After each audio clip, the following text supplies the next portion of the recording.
All right, welcome to the FeedBak podcast, everybody. My name is Back. Thank you for tuning in. If you haven't checked out the last episode, I got to talk to Marty Clark and Colton Dowling about the Creek in the Cave, and we dive into some mushroom stories, some good stuff. So I'm on the roll. I've been talking to a lot of comedians. So go to the archive, go back and check it out. And let's see what else. Any other PSA? No. Oh, actually, one.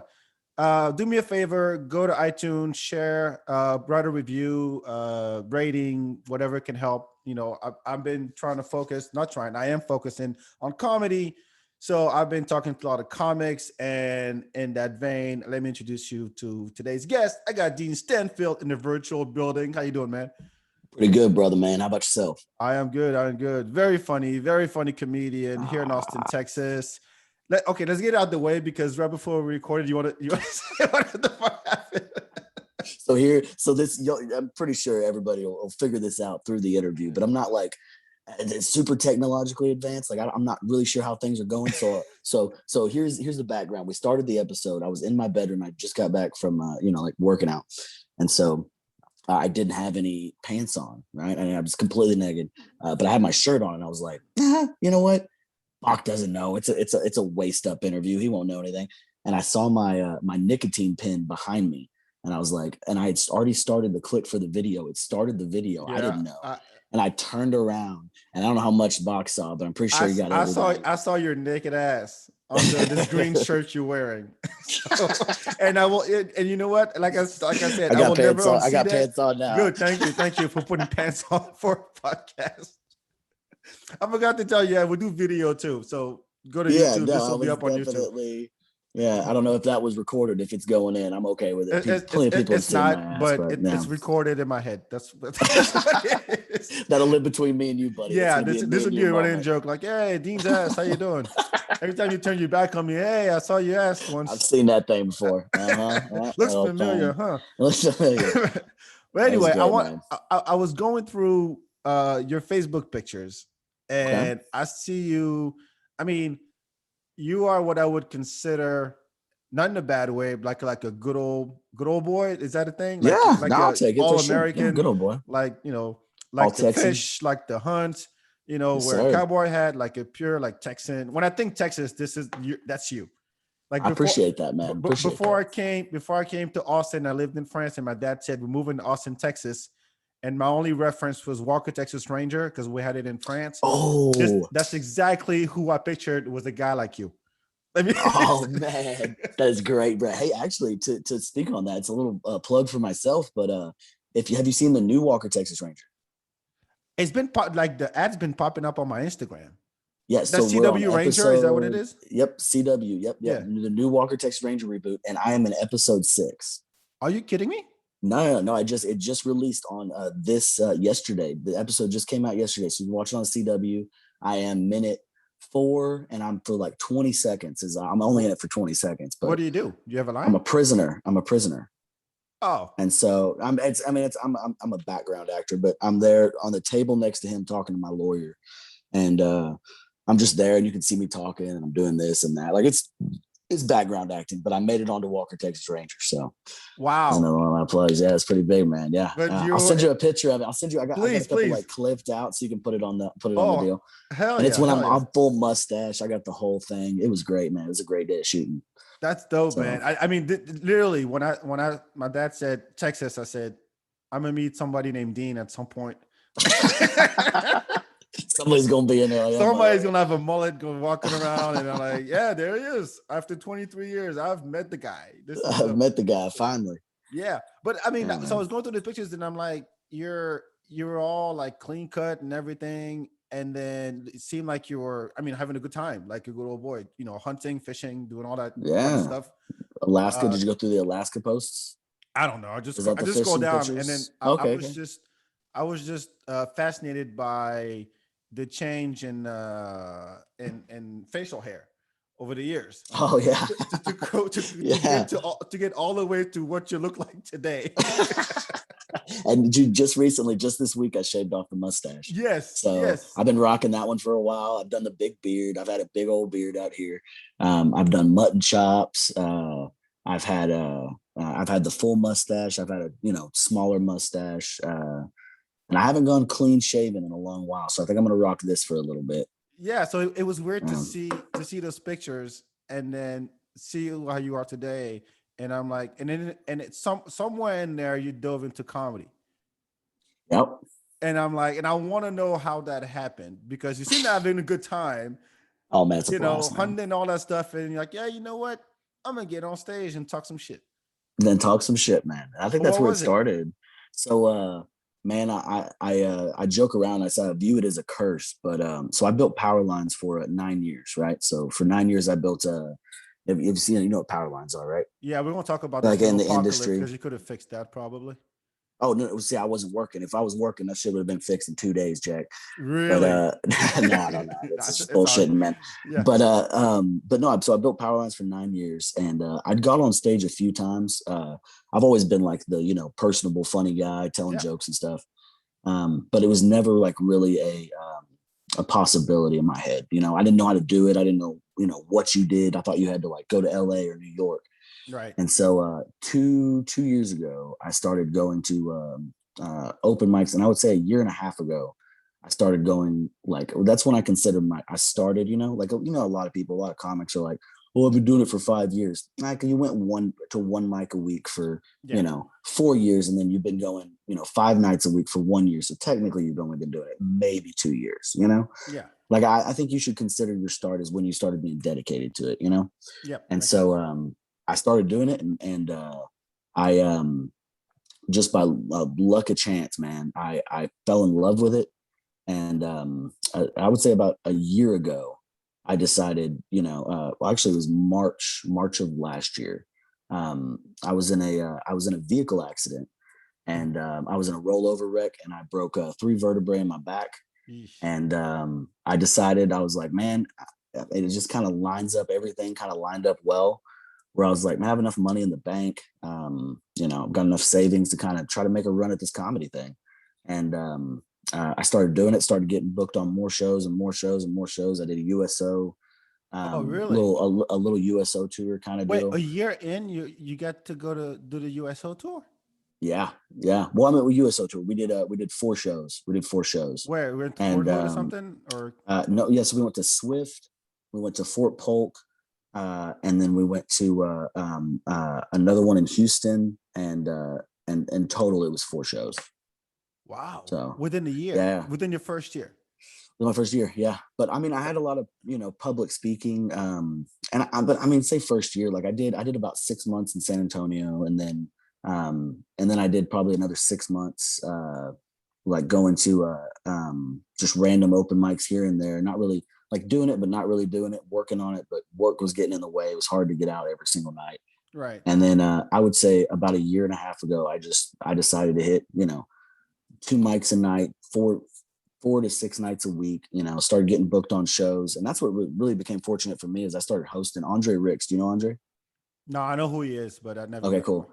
Andre helped me out a lot in the beginning, and kind of gave me some advice, and kind of not vouched for me, but kind of I don't know, um, kind of hooked me up. But he gave me some really good advice, and he said, "Learn how to host, and you'll be able to get so much more stage time." And so I started hosting, and I was probably on 3 shows a week for a Hmm. while, and so that just and I always got to do 5 to 10 minutes up top, Right. and that got my stage time just way up.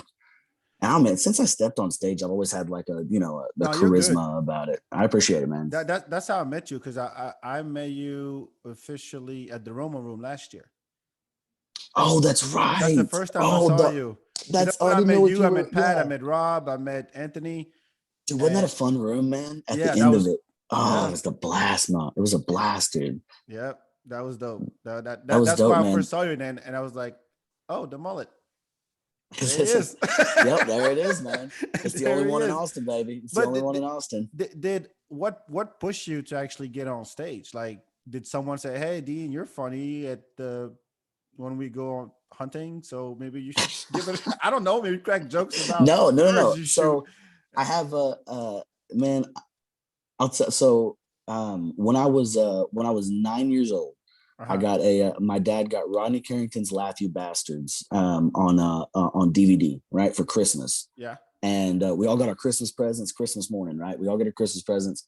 And then he sends all the kids outside to play, right? And then they lock the doors and like they lock the kids out of the house, right? So that they can go watch this new comedy special. And we, you know, as kids, we're like, oh, we go try to go back inside, and they locked us out, and they're like, what are they doing there? They're having a party in there, and they're, you know, they're not inviting us. And so we snuck inside, and I got to watch, like, we snuck down the hallway, like, what are they doing? You know, like super secret. And I'm watching, you know, see it on TV, and there's a guy talking, and everybody's laughing. I'm watching my dad like cry laughing. And I was like, man, to Rodney Carrington's Laugh You Bastards. Yeah, his comedy special. It's one of my favorites. And because of this, I think. But yeah, I saw him and I was like, man, like, what is that guy doing? Who is that guy? And I remember, like, I say this is when it kind of like clicked in my head that that's what I wanted to do. And then it was like, ever since, you know, I saw that, I was always like telling jokes, and, you know, and for a little while I was like recreating jokes, like doing other people's jokes. Yeah. Like when I was a kid, I was real big about that. I really do not, I feel bad about it now, but you're a kid and you don't know. Yeah, you know, but I would do old people's bits, and I would anything to make people laugh. It always just, like, it made me happy when other people were happy. And so I just started doing that. And then, I mean, I think I did my first open mic at 18. And then it was probably like, it was just sporadically. Every time I could find an open mic, I would go to one. And then, but like I said, yeah, I did it for, you know, on and off for a while. I did a lot of public speaking with the job that I had. And so I was comfortable on stage. I mean, but honestly, since the first time I stepped on stage, I've been relatively likable. And the mullet makes you nice. Mullet see, I don't know. Man. See, the reason that I kept it, I grew it for a joke, right? And because I'd always joke. Yeah, my grandpa and my father, like when I was growing up, we had a shaved heads. We never let hair grow. And then so as soon as I got out, I was like, man, I'm gonna grow a mullet. But every like, it's either I had a girlfriend that we had to go to a wedding, and she was like, I can't have you looking trashy at the wedding, and so I'd have to shave it. And I never got it to like the, you know, the true mullet fashion, you know. And so I started growing it out, and I was like, you know what, I'm starting to do I'm doing comedy again. And I was like, wouldn't it be funny if because technically I'm the only redneck comedian in Austin, right? Technically, you're the only one I've seen. Yeah. So I mean, even in the scene before. And so I was like, you know what, if I've got that angle, I might as well take that angle hard, you know. And it's who I am as a person. Like, I'm a redneck, you know, to my core. I hunt, fish, you know. I rode bulls in high school and outside of high school, and we grew up with cattle. And so I was like, you know, I'm gonna let it flow, man. See how long I can get it. See how crazy I can get it. And I grew it out. And then one day I was looking at it, I was like, man, it looks good, you know. Like, fuck, I'm gonna have to keep this thing around, right? I'm a lot of pussy with this thing, man. It's falling off the roofs. I'm having to beat these women off, man. So and actually, I started a joke, because people ask me all the time. They're like, man, I bet women love they love the mullet. I'm like, certain women do, and they hate their fathers, and that just, it works out for me, man. But so I grew it out, and when it grew, I've never had this long hair. Like, it's, I mean, I don't know if you can tell, but it's like freaking, it's getting long. And so like, when I grew it out, I'm like, man, I don't even know the last person that saw my neck. Yeah, there it is. Yeah, is it still red? See it. Well, I can see it. But like, there's a song. What is his name? It's not Charlie Daniels. It's David Allan Coe. He's got a song that goes, "My long hair just can't cover up my redneck." Yours can. That's the name of the song. Ready? It's doing it right now to prove him wrong. Yeah, it might do it for his, but for mine, it's fine.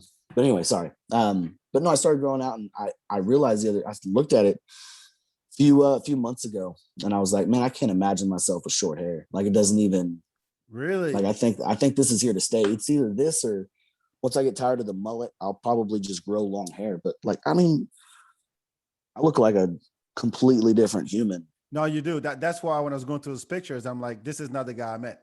Because when you're fully shaven and everything, I'm like, no, this is not Dean. But like, so now it's like, it's become, it's part of you. It's not a character. That's the thing. I mean, it's not a character. I mean, it's not me, so it is. I am a character. But I think there's something to comedy about figuring out like who you are Yep. and being authentic, and people can just feel that shit, you know? Like if you, I don't know, if there was somebody else, like if Colton Dowling, you know, which you had just had him on last week, right? Mm-hmm. I didn't want to, I didn't mean to Yeah. break the fourth wall if people know about that. But yeah, got insider information on the Bach podcast. But if Colton Dowling all of a sudden was to like start acting like a redneck, you could tell like that's just not him, you know? Yeah. And it would Authenticity feel is everything. unauthentic. Exactly. Yeah. Yep. And audiences, they can feel that kind of thing. So if you can figure out how to just be yourself, it's half the battle. And I think that's why I got lucky so early on, is because I just embraced who I was. And, you know, you don't have to hide who Dean Stanfield is. I just talk about me, you know? And Yeah. sometimes it's funny, and I just got to figure out what's funny and what's not, what's sad. It's a lot of sad shit. You So gotta work through. how do you feel like about a guy like Larry the Cable Guy that Oh, I used mean, to I do fucking love him. well? So his name is Dan Whitney, right? Something Dan like Whitney. that. But he used to do comedy like in the suit and tie. Yeah. And Yeah. then he And he's created from this. New York. Yeah, and he created this Larry the Cable Guy character, and he became Persona. that guy. But see, I think that's different because he dove into it, man.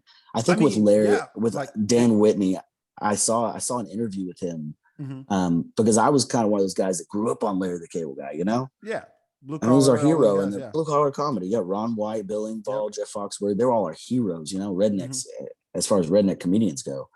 And then you found out, I remember this, it was like a secret that got leaked, you know, and they were like, Larry the Cable Guy's a liar. His name's Dan Whitney. I think some comedian didn't like him and tried to like, you know, try to cancel him Yeah, by saying that. And then rednecks were like, fuck you. We don't give a fuck who he is. Tell us he's from California. That's Larry the Cable Guy, Jack. Like he dove into that lifestyle. I mean, he got a ranch in I think it's in Oklahoma. He got a ranch in Oklahoma, mhm. and he's got cattle, and he embraced the lifestyle and Good for of, him. you know, of kind of the Uh, redneck lifestyle. And look, it's authentic. You can tell he's not bullshitting See, I mean, but anymore. he became that. He became that. He It's became true. that. He wasn't that to Yeah. begin with, but he became No. that. And that's okay. Look, Super rare. Andrew Dice plays the same way. Yep. Very true. Andrew, what's his last name? Silverstein or some kind of Jewish name, something like Silverstein, that. it Yeah, sounds Jewish. I don't know if he is Jewish, but I know there's an interview where he gets really mad at a guy because he yeah. won't call him Andrew Dice Clay. He's like, oh yeah, you're Andrew Silverstein. And he's like, why are you just doing that, man? What do you got a problem with me being Jewish or what? And then the guy was like, oh shit, I thought that was your name. He was like, no, it's Andrew Dice Clay. You say it with respect. Uh, I was like, oh, but he's same fucking, thing. yeah, Here's another guy who became his character, yeah. and If you then can adopt it, I can imagine how hard that is, bro. it's hard to keep up though. It's got to be hard I to would keep up. imagine. Well, You have to wear you the would never gloves, be able to, you'd never be able to live both lives. You either got right? to do it or you got to not do it. Even if it wasn't who you were before, Uh huh. if that's who you want to become, then you would have to, like, I mean, like Larry the Cable or Andrew Dice Clay, that dude wore that shit, you know? Like that's how he acted. That's how he did things, you know? Yeah, And they say he was a little, I'm sorry. Right? no, go ahead, go ahead. No, I was just saying, like they said he was like, you know, he was an asshole on stage and he'd get off stage and he was a super nice guy. Mm-hmm. But besides that, they said he adopted that like just living fast and hard lifestyle. You know? Really did. Yeah. Fucking Dice, man. Um, but the but I like what you said about the being authentic in comedy and how people can sense that quickly Mhm. when they see you on stage. Um, and we've talked about this before on the show, but it's always weird to me when someone is one way on stage and then you talk to them off stage and they're totally different. Totally different person. Yeah. Yeah. And either that or they can't turn the funny off. Like you can't talk to Oh, them and like it's a real so person. annoying. Like a real person. Like Or every they're trying to throw bits on you. Like you're talking, like I can't tell you how many times like you'll, you know, we'll be having fun at the show and then we walk outside to smoke a cigarette and somebody's like, anyway, so like they didn't say this, but like for an example, they'd be like, anyway, so did you see traffic on 6th Street? That's a real, you know, charcuterie. Or they're like, I'm like, dude, are you doing a bit right now? Like, what are you doing, man? Like, we're hanging out and having fun. Like, I'm okay with you like saying like, hey, can I try a bit out? Or what do you think about this joke? yeah. I'm okay with that, but don't just try to work something in conversationally. Like, I don't know what you're doing. Yeah. Yeah. Like that might work with your friends, but it ain't working with us. No, but it goes on they go on autopilot. Yeah. You just And it's can't, like, and you want to stop them, but you're like, I know what you're it's doing. like watching a slow train wreck. You're just looking at him. Oh man, I think it was Blair Bomber that he was saying something. He did that at a deal. And was it Blair Bomber or Matt Boyd? I can't remember. But one of them, we were hanging out. Yeah. And they said that we like to, comedians, we just like to rip each other up. Yeah. And so I made fun of him the entire night. When he would try to do that, he'd like try to work a bit in. I would wait, let him finish, and I'd look at him, never laugh, look at him and be like, are you happy that you said that? Was that a thing you're proud of saying? I was just wondering, like, you're still happy with that. Okay, well, if you want to keep doing that, that's what you should keep doing. And anyway, and then try to like go on to a conversation, and I'm like, man, are you doing bits again? Like, what are you doing, man? We're all hanging out, we're having fun. What are you doing? Like, quit being weird. It's annoying. It's annoying. Yeah. And the thing is, or you're trying to get the best line in the group. Oh yeah. And if you try that, comedians will be up till 8 a.m. in the morning trying to beat each other out. It's never gonna work, bro. Let's just be friends, and then we'll be funny on stage. And then when we get off stage, if you're funny, it's natural. And like most of us are naturally funny.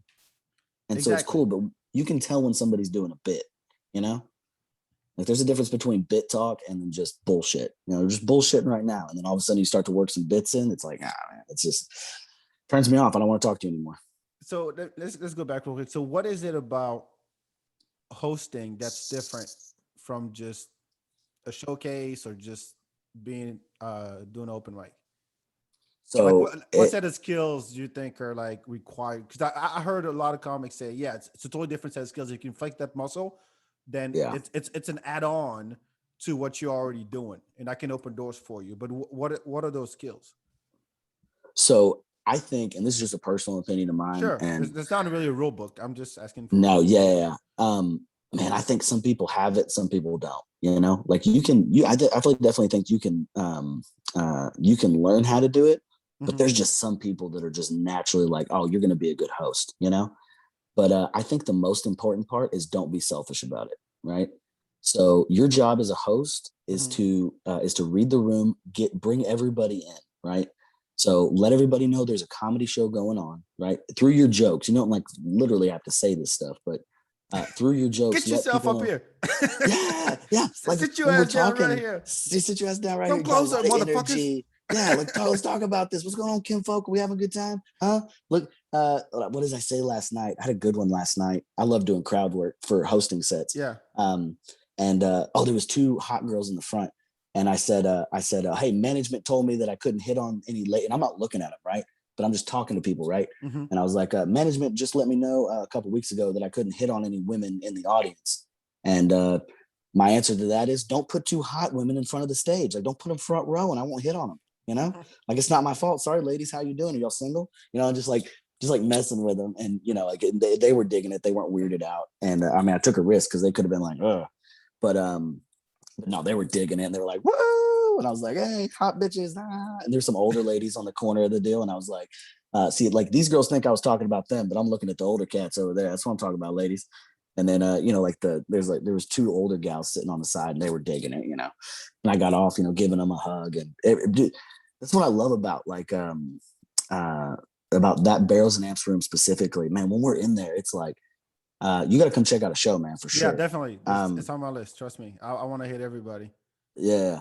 And there's like a togetherness in that room that if you can get them in the very beginning, you can get away with saying anything in that room. Like, we're all in this together, like that's one thing I say when I start, comedy shows is I'm like, guys, we're going to say some offensive stuff tonight. And I want you to know we're all joking. That's the, we're not trying to make any points. And this is what it comes down to. You got to give a disclaimer to everybody. I think it's you don't have to, I think, but if you do it in the right way, you can make this point. And you normally I figure out how to do that without saying it. Like, I'm saying these things, but these are things that you got to say, like say it without saying it, if that makes sense.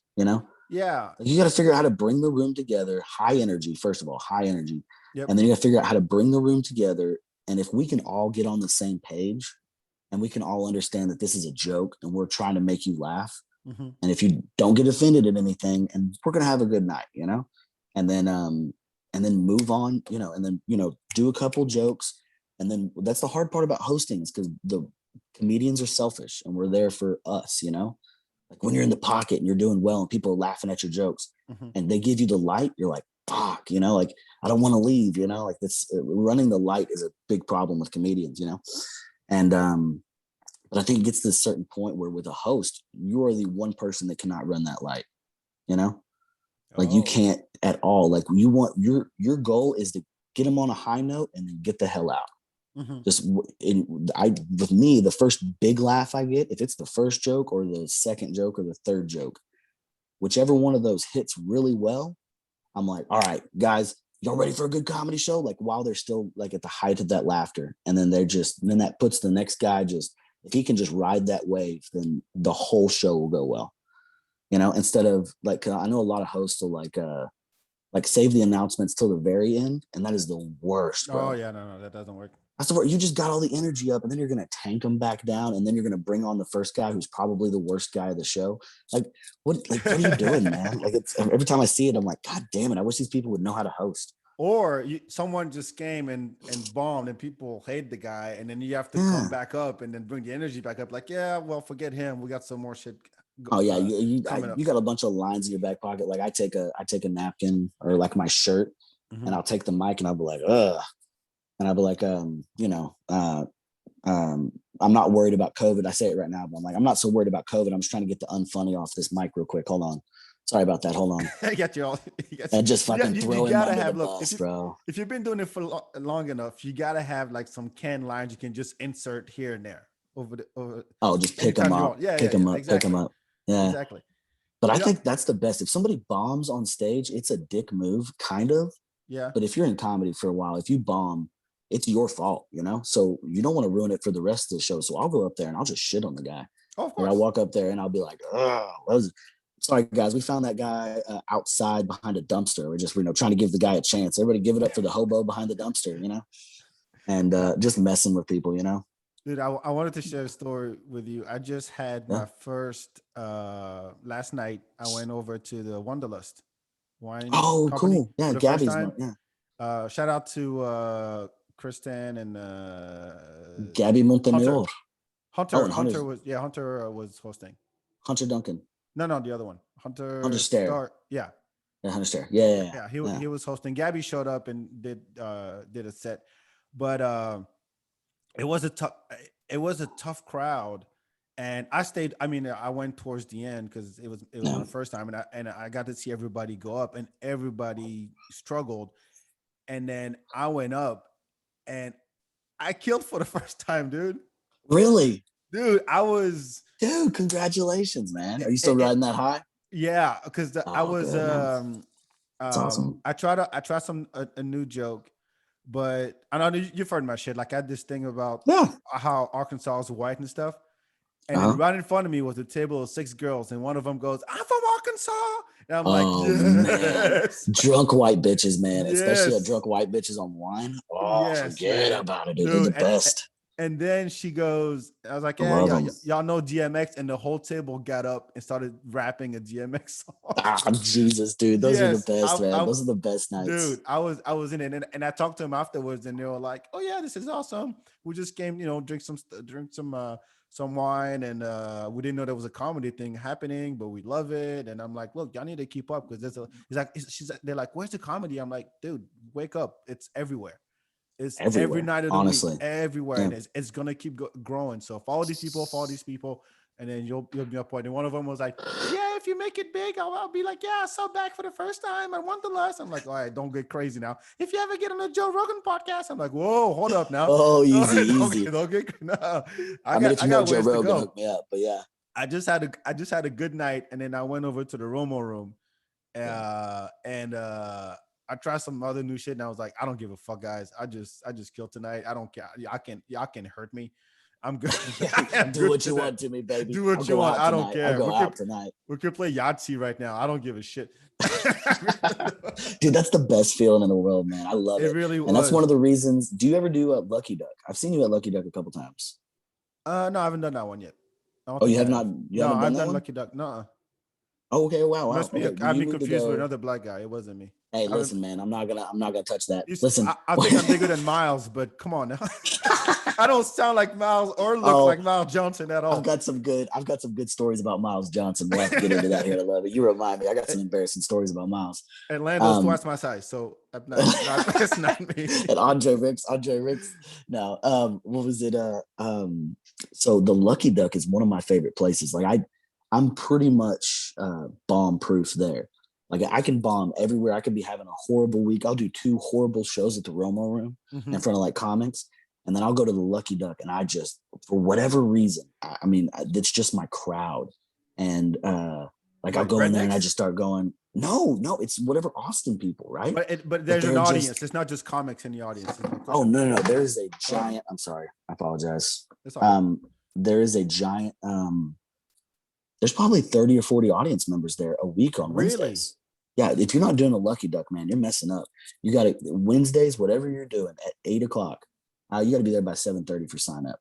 Okay. But the Lucky Duck, in my personal opinion, and it doesn't go well for a lot of people. Mm-hmm. You got to be loud. It's an outdoor mic, which those are atrocious. I Yeah. hate outdoor mics, but that one specifically, it's got great audience members, and if you can grab them in the first 15 seconds, if you can say something in the first 15 seconds to get their attention, Mm-hmm. they'll listen to you for your entire set, and they'll be quiet and they'll laugh when they're supposed to. Like they're a fantastic audience, and it's every week, every Who single runs week. it?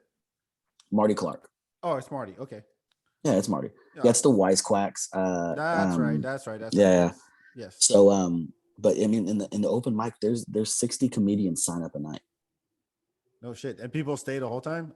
and people stay the whole time. There's like dedicated fans that are like, and they Holy might show up fuck. at like if you know, if it starts at 8, they might show up at 9, Uh-huh. but they'll stay till midnight, bro. They'll stay till That's how long midnight it just goes? watching every. Yep. I mean, it goes until it goes out. They don't have a cap on it. Oh So I shit. think the most they ever had was like 68 comedians on one night. I gotta Everybody was go.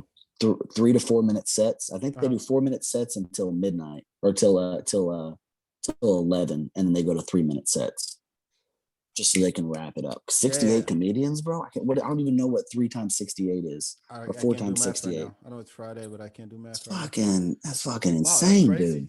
That is But the place is crazy. great, and if you can get on, especially if you can get on the first 30, if you can get on the first 30 comedians, Uh-huh. you got a pretty good chance of doing well. And you got to catch them in the first. Like a lot of people, like you have to be loud. You have to make sure they hear you. Yeah, but if you can get their, in my opinion, if you can get their attention, it's an amazing room, man.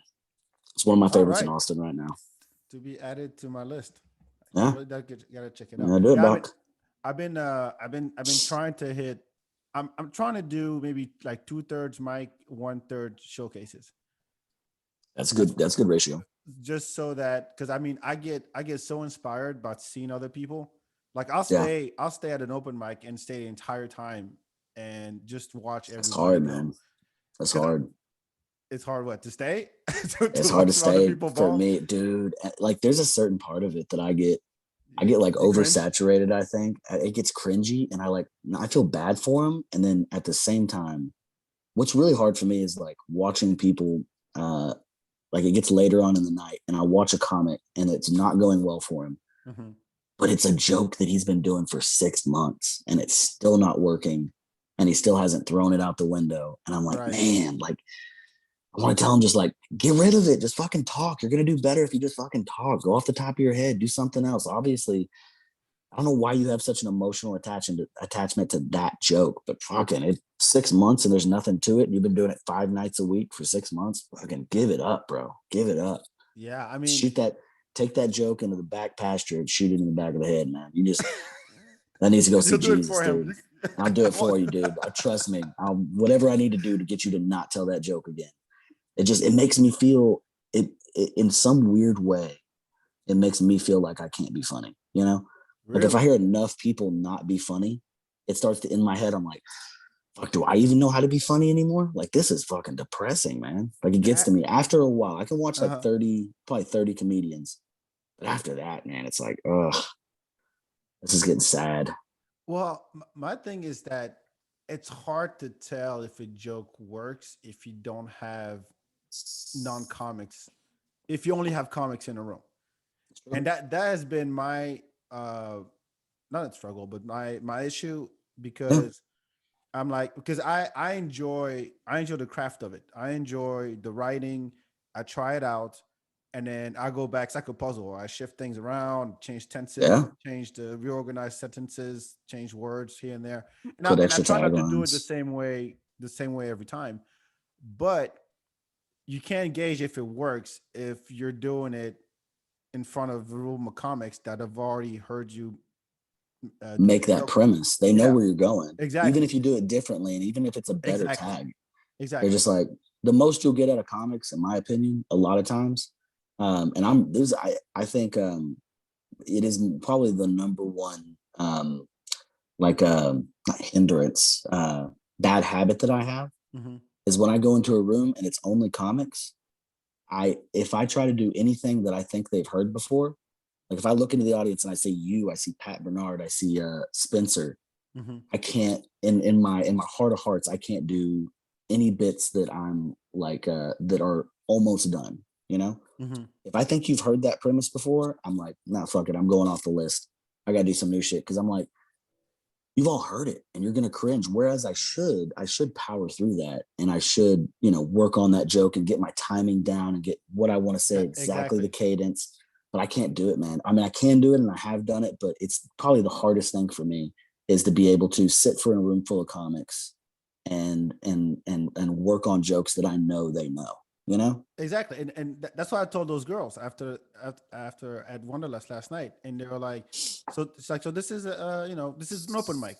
People go up and they try on jokes because that's the only way to try them on. Mhm. And I was telling them that um for us and actually they made the comment. It seemed like there was a lot of comics in the room, and Yeah. I was like, yeah, it was maybe half and half. Okay. Well, And still great. yeah, still good, but like it thinned out towards the end, and comics were already gone. By the time I went up, there was maybe 3 or 4 left. Okay. But I was like, the reason why your presence is important is because you're the gauge on if our jokes work. All the other Yep. motherfuckers, I've heard it many times, but we need you in there so we know it works. And it's not going to be polished the first time, but that's the only way for us to find out. Yeah. So tell your moms, tell your neighbors, tell your coworkers, hit up open mics, hit up showcases are going to be more polished, but open mics are also a good place to be if you want to see the process. I always tell people, that Chris Rock joke, there's black people and there's niggas. Niggas got to go. Yes. You know how long it took them? Yes. Yeah. You know how long How it took long? them? A year. Wow. Took them a I year. thought that would have. Well, No, I mean, I don't know if you know. I mean, I have jokes like this that I write, and I'm like, oh, that's a bit right there, man. right? Like I know from as soon as I write it down, I'm like, that one's gonna be gold. Like I write 2 hours a day. Like I'm writing all the time. Like I have Hmm. like my gig space. I took my phone into I had the iPhone 10 and I upgraded to the iPhone 12, right? Yeah. And so when I got there, the guy was like, he was upgrading my phone and he was moving all my data over. And he was like, "What? Are you writing a book or something?" And I was like, "No." And I didn't get the context. And he was like, "Dude, you have the most notes I've ever seen on a phone." He was like, what are you writing on this stuff, man? And I was like, oh, I was like, yeah, I'm a stand-up comedian, so I use that as my notes. And but you'll go through it, and there'll be probably, I don't know, 800 words, I would say, and like a few, like let's say 5 or 6 paragraphs of Uh-huh. just writing, and it's all bullshit. None of it'll be. I can't make a joke out of any of it. But I just write and write and write and write and That's write. If I think something, I just go on it and go on it and go on it, and I might find like a little tidbit of something. hmm And I'm like, okay, well, I had 8 paragraphs of bullshit and I found one little funny thing. So I take that funny thing out and I move it to the top and I start writing on the funny thing until it becomes bullshit. And then I cut out what I think was good. hmm And then I move it to my open mic list. And I'm like, all right, well, I'm trying this one at an open mic now. But there's every once in a while, there's a few. And this is how I think other comedians like see it, Like Uh-huh. when I heard Chris Rock do that one in my head, I was like, I bet that was one that he like wrote it and he was like, this is going to be amazing, you Yeah, know? because that's That's the one. It's black Yeah, people that's the and it's one. niggas. Niggas got to go. Every time black people want to have a good time, niggas fuck it up for everybody. Something along those. I can't Oh no, do it I can justice, I but can hear it right now in my head. Yeah, no, it's one of my favorite Chris Rock bits, man. It's well, hilarious. just don't say the N word. And we're No, no, no, no, no, no, no, no, no. Whoa. Back. Take it off. No. Oh man. But do you keep up with because with pop culture, like current event, that's what's happening, and you use Mhm. that as like as part of your jokes? Yeah, so I try to I do a writing exercise where every day I get up and I look at I just scroll through Yahoo's headlines Yeah. and I find one that sounds ridiculous and I pick it out and I put it on my list and I write about it. Like the other day, I don't know if you saw this, but there was a dwarf in Portland, Oregon, Uh-huh. sued the Portland PD because for discrimination, right? Because they wouldn't hire him. And I was Oh, like, he wants to be a cop? he wants to be a cop. And I was like, listen, man, I'm all for giving everybody, making sure everybody, everybody can have a job in America, but we can't let midgets be cops. Like that'll never No. work, bro. I'm sorry, No. man. You just can't let it happen, dude. And so I just wrote on it. It's a bit I'm trying to work on, like, trying to be, but I love this aspect of the way that the culture is, like we're moving to what you would call a very liberal style. And when you look at me, you would think that, I hate gay people and that I love Trump and that I'm a racist. And so I love using that angle of what you think about me and then changing it around on you, using Mr. X, You're the nicest mullet guy I've ever met.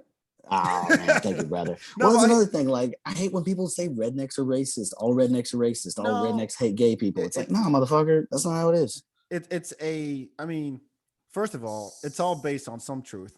Let's not fool ourselves. No, for sure, for But sure. it's mostly the few that make the rule. And I mean, it's just like you put them all in the same bucket and you go, oh yeah, no, black people have big dicks and rednecks are racist. That's just the way of the world. What do you want?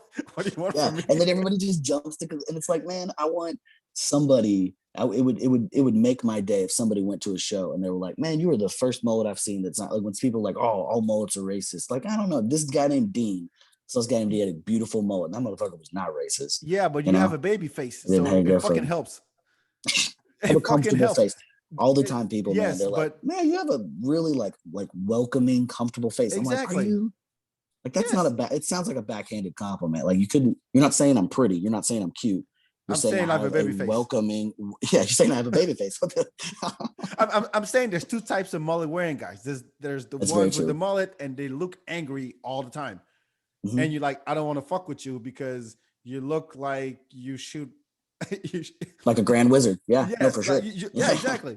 You look like you just came back from a cross burning, and Yeah. you don't want to fuck with that guy because they're No. always angry.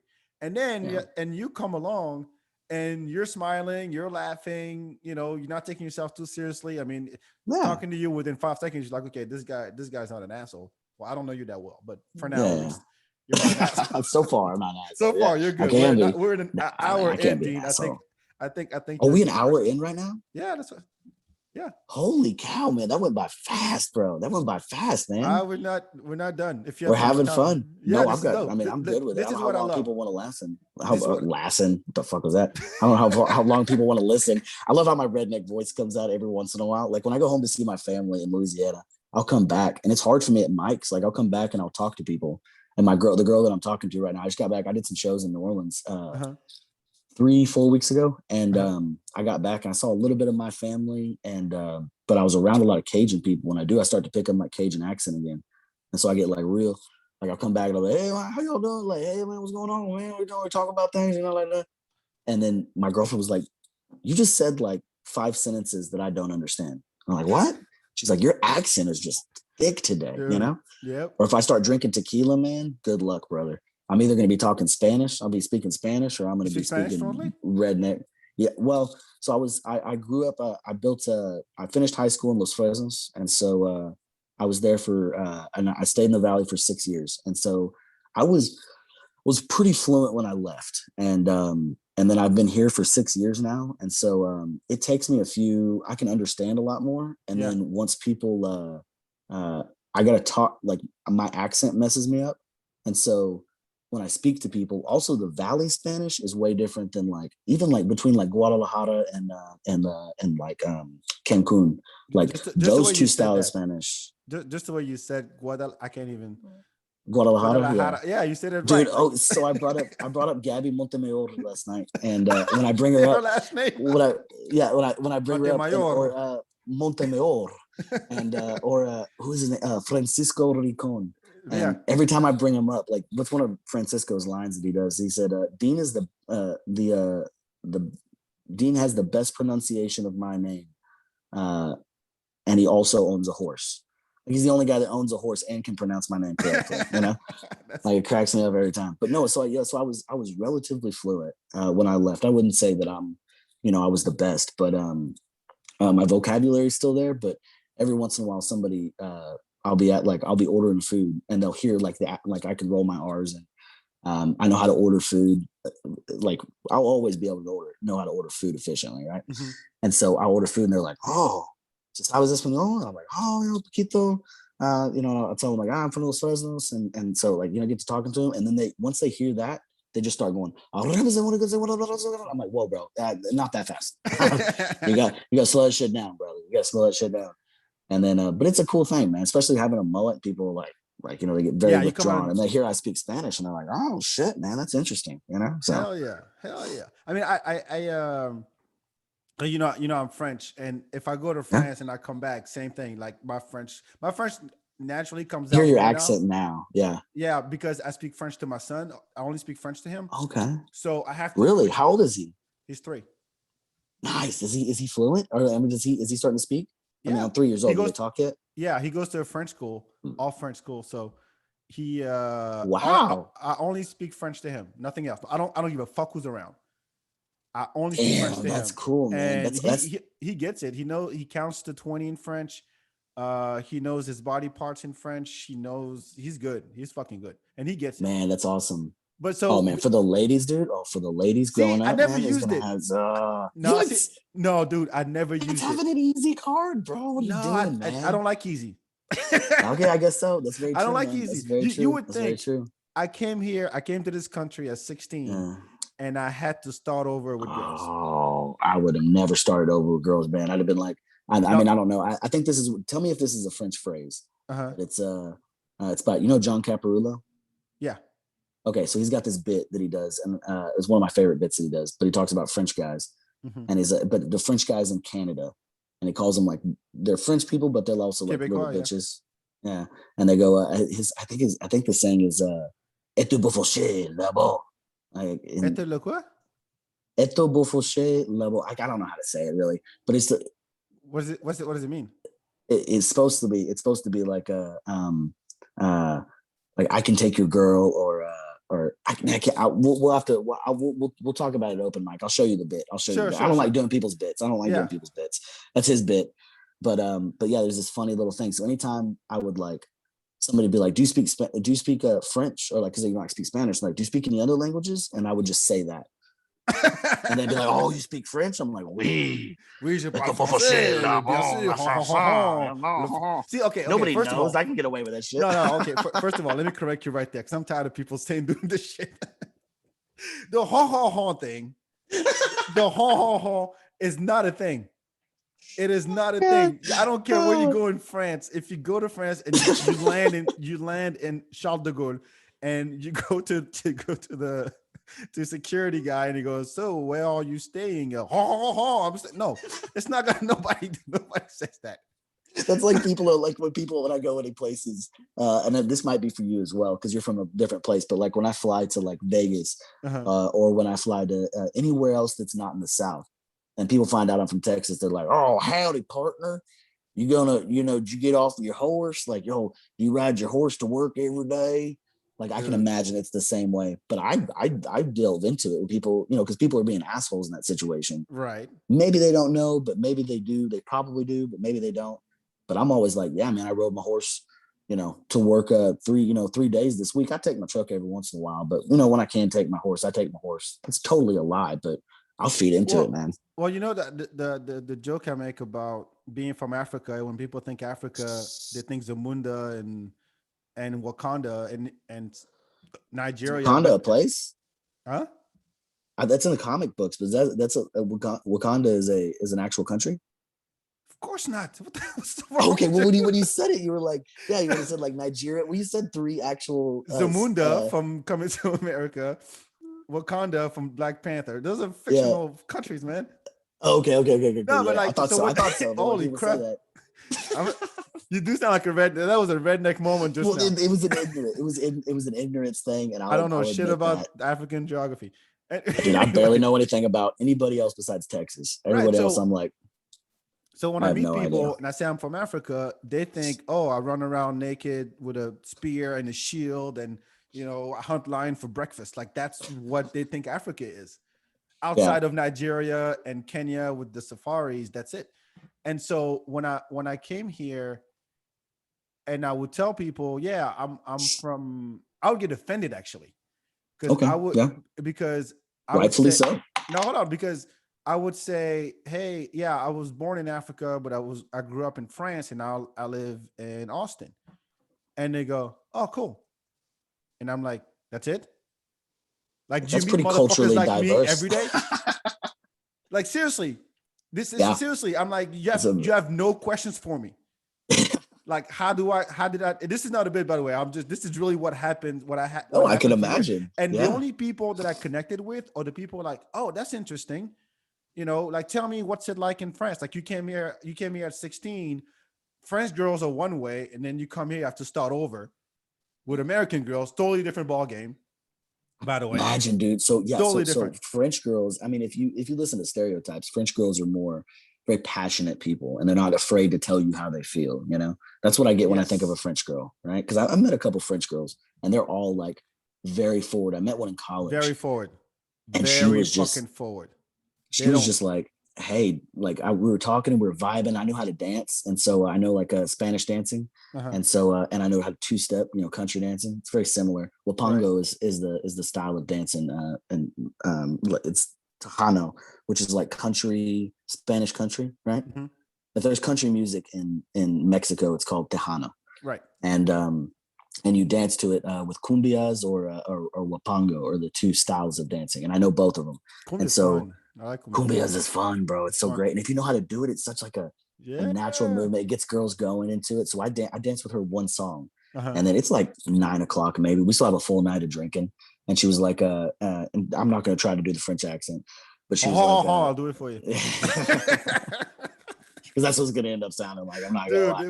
But she had this sexy voice, and she just whispered in my ear if we wanted to go back. She had a house that was maybe like 3-4 miles away. We could go back to her house, and then we could come back to the party. Like, very clear what she wanted to do, and she's just very forward and very just like, you could tell she knew how to move her body. And I was like, fucking, I mean, do I drive? Do you drive? Do you want me to pick you up and we can run there? I'll give you a piggyback ride. How do I get you back to that house? Just a beautiful, and I mean, but he was so forward. I'd never met. Very few American women are like that. Yeah. The you gotta guess. With American women, you gotta guess. Yes, because this is why I never used I don't say never, but like, I'd rather trick girls into, oh yeah, by the way, I'm French. Or I just like throw it out and see their response. Yeah. But I never really used it as a pickup line. Like, oh, how you doing? I want to have sex with your family. No, it's not gonna happen. I think it's smoking too a cheesy. Cigarette. Yeah, it's too cheesy, and I don't look French. Yeah. Either. So it's like, wait, you're black and you're French. That doesn't compute. Like. There's a lot of us. Well, there's a pretty fairly it wouldn't be African American. There's a black culture in France, right? Yeah, I mean, there's tons of guys like me in France. From what I know, and we all Africans. All the black people in France are Africans because Northern Africa was all French. Senegal was a French colony where I'm from. Oh yeah. See, learning some shit. I like some shit. I like it, Bob. Come on. No, give us some feedback. My point is, like, the French women are so forward that the concept of dating does not really exist in France. So it's just you. Yeah. Well, I don't know because I got a different opinion about this, but keep going, keep going. So when I try to explain They to my don't have. friends, when I try to explain to my friends in France, like, okay, we do this thing, not we, Americans do this thing, Yeah. dating when you go and there's all these expectations, and you're trying to impress the other really, and you're not necessarily Yeah. being yourself, in the sense Yeah. that it's like a job interview. You're putting your best foot forward, like, okay, yeah, I'm not an asshole. I don't have daddy issues. You know, I'm not a drug addict, but I want you to like me, so I'm not going to show you all my flaws, right? Yeah. And you do this not once, but bunch of times, and you're evaluated every single time. It's like I compare it to um hanging out with somebody, and there's like a huge pile of rocks on top of your head, and Yeah. every move you make and every word you say is open to interpretation, and it's gonna determine how many rocks are gonna fall on your head. Okay. So you're like you literally, like, you've all seen the thing where you're at the movie theater, you like, oh, you stretch out and then you put your hand behind, like, there you go, there's a Oh rock right there, like, 'cause yeah. she goes, oh fuck, what is he doing? Five rocks Yeah. fall on your head. Yeah. And so it cuts it takes the authenticity and the spontaneity of being with somebody out of the equation, because you're Yeah. not you're so preoccupied by the other's opinion of you that it's hard for you to enjoy it. I'm not saying it's like that all across the board as a concept. I Yeah. think that's what I've observed, and I'm like, I'm not doing that. Because in France, No. we just hang out. It shit happens. Shit happens. Um, it's not an expectation. In other words, Yeah. of course, the man, women, whoever you're We going on might a get date married with, one day. yeah. So, yeah, we've been dating, Like I were you there at the Romo room when I brought the girl that I'm talking to last week? Huh? Redhead, tall. And she was there. And yeah, she was there. It was the first time I've ever brought a girl to a mic. I think I saw. I'm not sure, but anyway, Okay, you well, either that's way, I've never brought a girl to a mic, right? uh-huh. And so there's this girl that I'm interested in. We've been talking for a while, and I think I've only asked one girl to be my girlfriend, right? And you Like were 12. yeah, when I was, yeah, it just the concept to me was like the weirdest thing. And so I've Uh-huh. been talking to this girl for a while, and I'm very big about getting my crazy out there in the very beginning. Like I'm like, hey, if you're gonna go, Be like I real. got I think it stems from um like a um like abandonment. Like if I have abandonment issues, like Mm-hmm. if you're gonna leave, I'd rather you leave in the very beginning. Like this is me, this is who I am, Like I'll make changes, I'll grow as a person, I'm Mm-hmm. not saying that who I am will be who I am forever. But for right now, this is me. And if you don't like it, like fucking there's the door. Right. That's how I've been for not as asshole-ish in that way, but No, it makes sense. I definitely don't put up any, like I'm not trying to hide anything. And so but her sister, for the last month, we've been talking for 2 months now, I think. And Mm-hmm. so her sister and her brother-in-law, like on the daily, like we'll be hanging out and they're like, hey, when are y'all gonna, when are you gonna put it on Facebook? When are you gonna make it official? Dean, when are you gonna ask her out? And That's I'm what I'm like, talking about. finally, I The pile of stopped and I was rocks, like, man. The fucking no, pile of man, rocks. look. I was like, what are we in third grade? No, like if she wants to go see somebody else, then we'll talk about that. If I want to go see somebody else, we'll talk about that. But for now, we're enjoying each other's company. And then, one day Whatever. it'll be apparent that we're both dating and maybe we'll talk about that. But fucking why put like I'm not, and they were like, oh, you're just trying to be a player. You're just trying to be a player. I was like, no, I'm not talking to anybody. I'm spending all of my time with her. Like I'm going to open mics, every night, but Do, like we're talking, it's pretty obvious I'm do, not. do you feel the pressure from her though? Um, Because you kind of on in the the beginning, yeah. but then once we talked about it, because she kind of thought I was, she thought I was being like I don't know, like a player. Like I'm like, hey, we're not exclusive, so I'm gonna be talking to other girls and stuff. And I'm like, no, I'm not talking to anybody else. Look, I'm talking to you. I'm super interested in you. I love hanging out with you. I think we vibe really well, and so let's just keep doing it. And if I'll let you know if like I can't look, women are fucking hard enough to handle one at a time, bro. I'm not trying to, there's no part of me. Like if I'm done talking to you, I'll tell you, and then I'll go find another one. Like there's plenty of them out there. If I want to go find another one, I'll go find another one, but I can't, I'm not doing this like multiple girls at once. It blows my mind when dudes are like, oh, I'm like talking to 3 girls. I was like, how do you have the mental capacity for that They trick shit, themselves bro? into thinking that. Man, dude, in if you're just trying to fuck or whatever, you want to have like one night stands. If that's who you want to be, like that, go do your thing, man. Like I'm fucking good on you. But like I kind of like having somebody to hang out with, like it's Yeah, somebody of to talk course. to and all that stuff. It gets lonely, especially these days with the Oh COVID and all yeah, that man. stuff. So I get it. I'm sure there was a spike in Bumble signups and Oh, Tinder for signups, sure, and bro. I mean For I fell sure. into it. So, and then Yeah, I feel horrible about it. bro. I'm So gonna delete it. I'm gonna delete it. I'm done. so I had it from probably a year and a half ago. Like I downloaded it on the deal. And so when my phone updated, when the guy got my phone, it brought back all of my apps. Right. Uh huh. So he was like, what apps do you want on there? I was like, just put all of them back on there. Well, it put all of the ones that I've downloaded in the last, like, since the last time I had it backed up. Right. Right. Which was maybe a year and a half ago. And I had downloaded Bumble at that time. Right.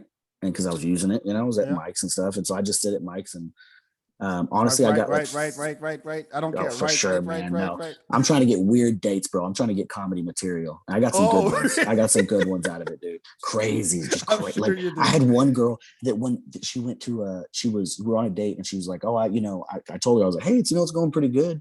So do you want to go on a date? Like maybe let's hang out Saturday. And she was like, well, I got surgery. And I was like, oh shoot, like what's going on? She's like, I'm getting a breast reduction. Don't do it. No, I was like, oh. And I was like, okay. I was like, that's kind of a bummer. Like, just kind of bummed me out. All right, well, fucking okay, cool. And then it was weird the rest of the night. And then because I didn't know how to handle that, Like, uh-huh. why tell me that? Why the fuck are you telling me that? Just tell me you got something. Tell me you gotta go see your mom for a week. I don't know. Like, fucking, what are you doing? And You're trying to so, make a dude, the connection, weirdest man. part. Oh man, fucking on the first date, what are you doing? And so she said, as we went to leave, she gave me her number, right? Because Bumble, you don't have the number, you're Yeah. messaging through the app.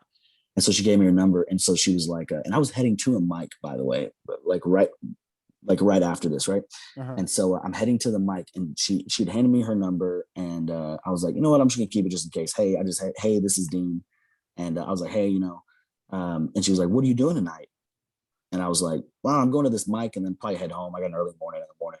And she's like, well, if you want to stop by on the way home. I was like, did she just invite me to her Stop boob by. funeral?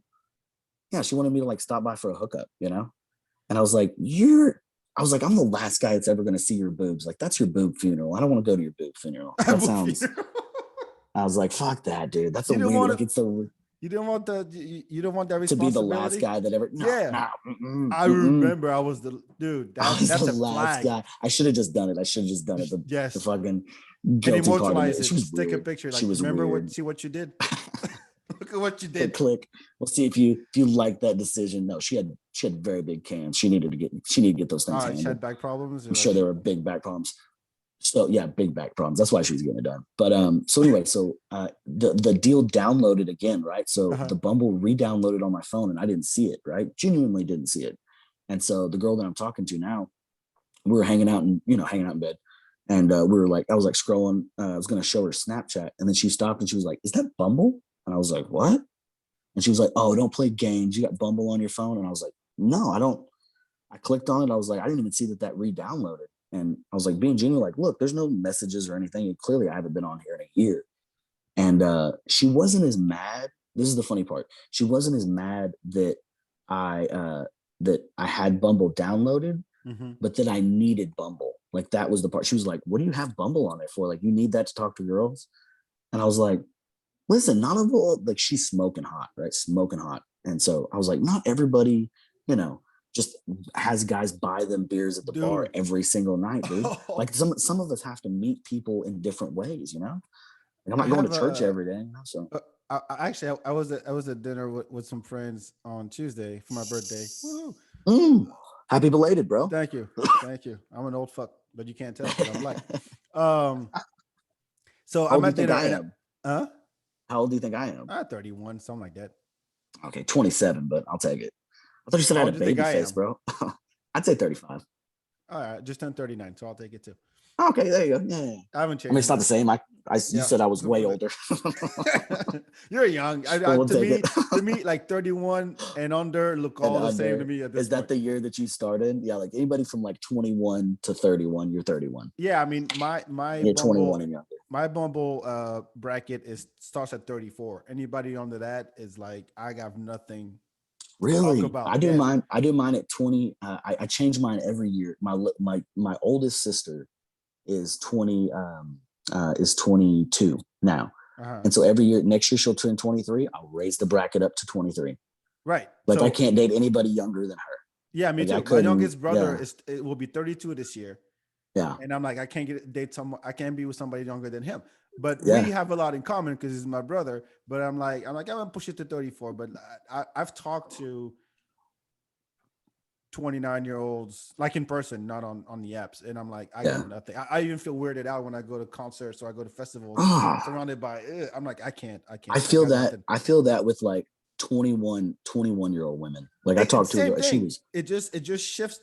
It just shifts, and I got nothing. smoking. Like those Yeah. girls at the table last Like night. there's a physical attraction here. There's a giant Sure, they look physical gorgeous. Don't get attraction. me wrong, Oh but yeah.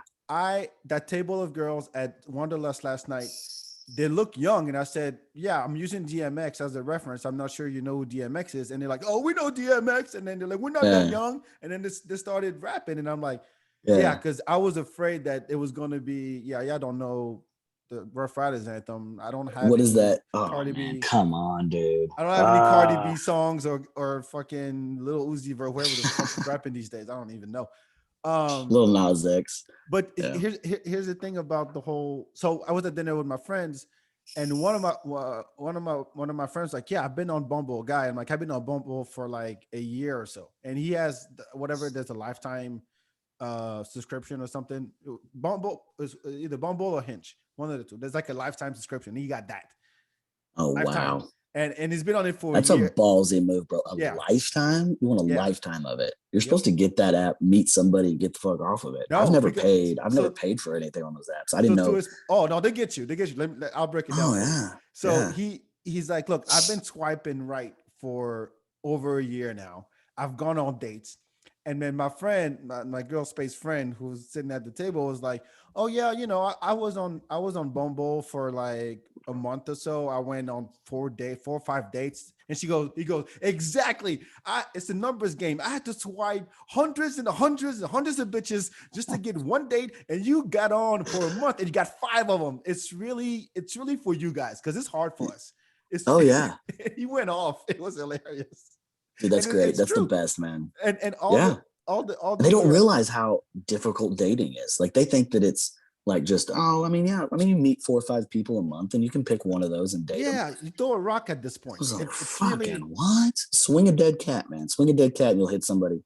Yeah. For them, and then especially for hot women, oh yeah. like if they got a big butt, pretty face or whatever.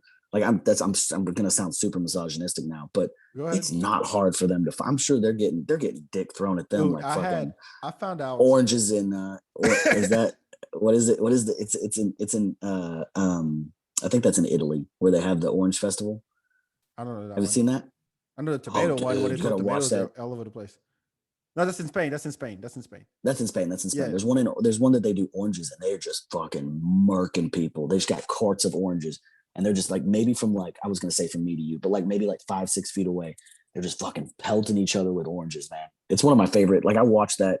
I go on there on YouTube and I'll search it Uh-huh. and like it pops up on my YouTube feed. That's how much I watch it, and it'll just pop up and I'm like, nah, I'll watch people get beat up by oranges for a little while, like. What's the fun in And that? I'm happy. I don't. It's hilarious. For whatever reason, to me, people getting pelted in the face by oranges is fucking hilarious. I gotta find Nobody's out getting more. hurt. Nobody's getting Nobody hurt. getting hurt. It's fucking orange. Orange is not soft. It's People not are getting mandarins. hurt. It's not People are mandarins. getting It's fucking full on big ass oranges to your face. people are getting hurt. I like people getting hurt, man. It's funny. People falling down, like kids falling on bikes. Fucking hilarious, man.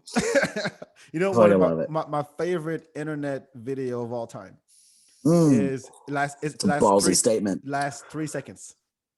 Last It, 3 seconds. it's 3 seconds long, and there's this guy, man. If I can find it really quickly, it's this guy who's standing on the front yard, and this other dude comes behind him and knocks him with a shovel on the head.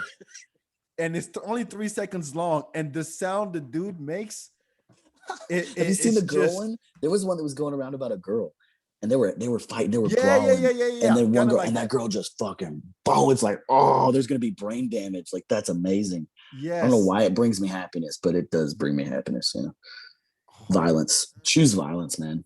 Everybody's always like, don't choose violence. Choose violence. come on, you're getting your redneck. You're human.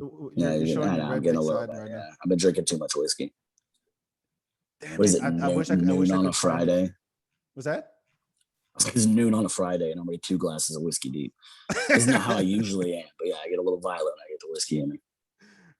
God damn! I want now. I want to find it. I want to find. Yeah, now it's gonna be Oh, here it is. 7 seconds. Sorry. Just listen to the sound the dude makes. okay. This. Oh, you're gonna. Oh, yeah, I can see it right there. Okay, cool.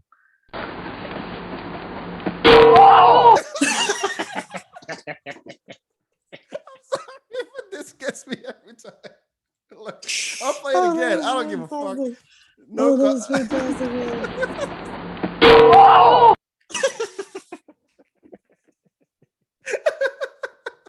One Dude, more that is time. One more comedy time. right One more there. time for the road. One more One time for time. the One road. more time.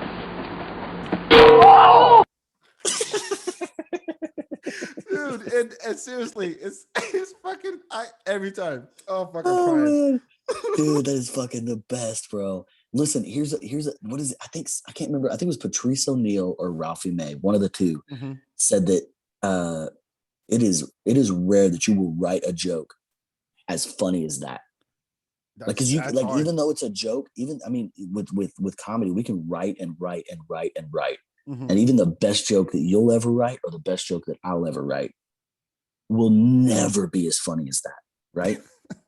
Because with our jokes, like you might get people a big laugh the first time, but there's Right. no way we can tell it 1,000 times and still get the same laugh.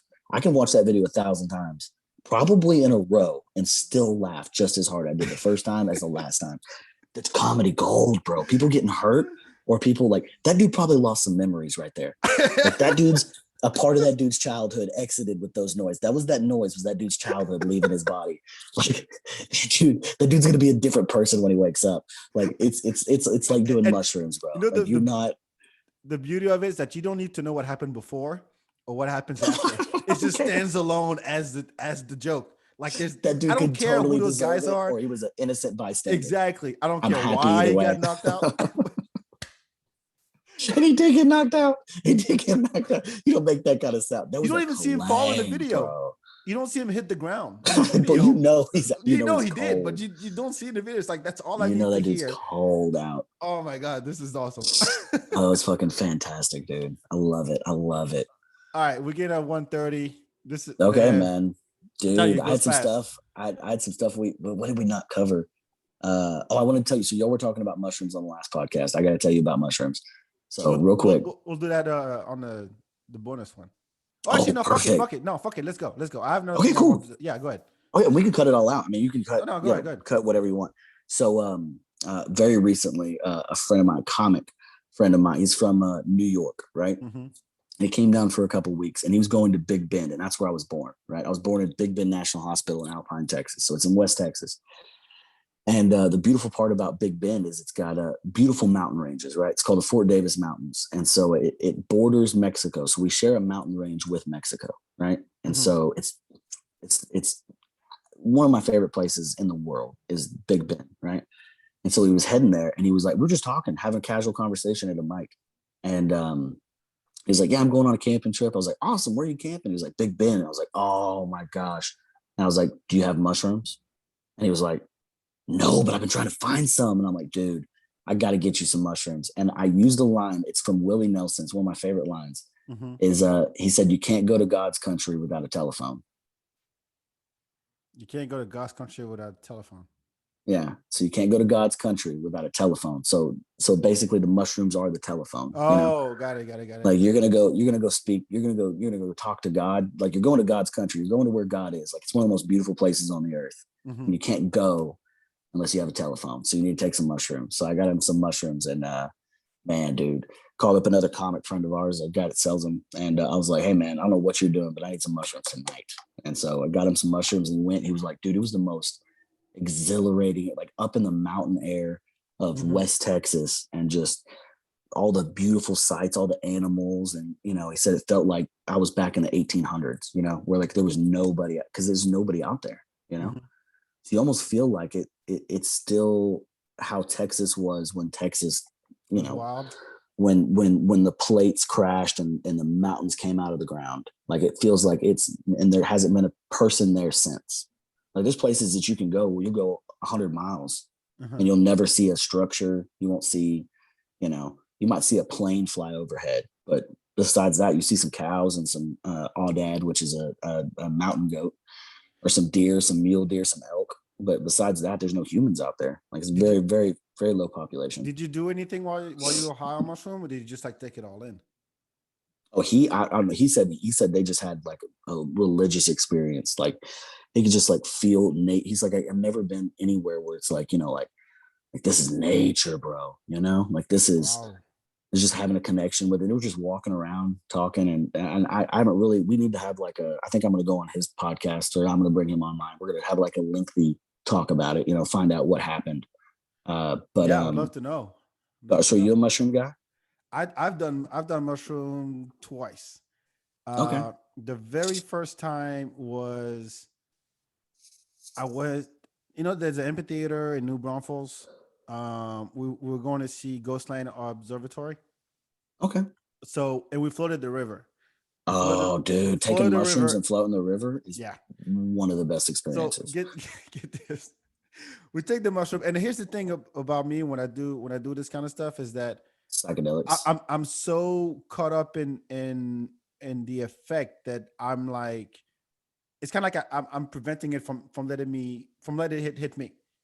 Okay. You know what I mean? Because I'm thinking so much like, oh, when is it going to kick in? When is it going to kick in? Exactly. There's so much anticipation that it either it takes a while to get to me, or I just don't feel it at all and end up taking one. So we took. That's a dangerous teeter-totter, brother. Check this out. So we float the river, take the mushroom, float the river. That was fine. I didn't feel shit. We go to the show, and it's one of those like big amphitheater with a river in the back. Ghostland is on, lights and everything. And then this girl comes up to me, and she has the gloves with the lights on them.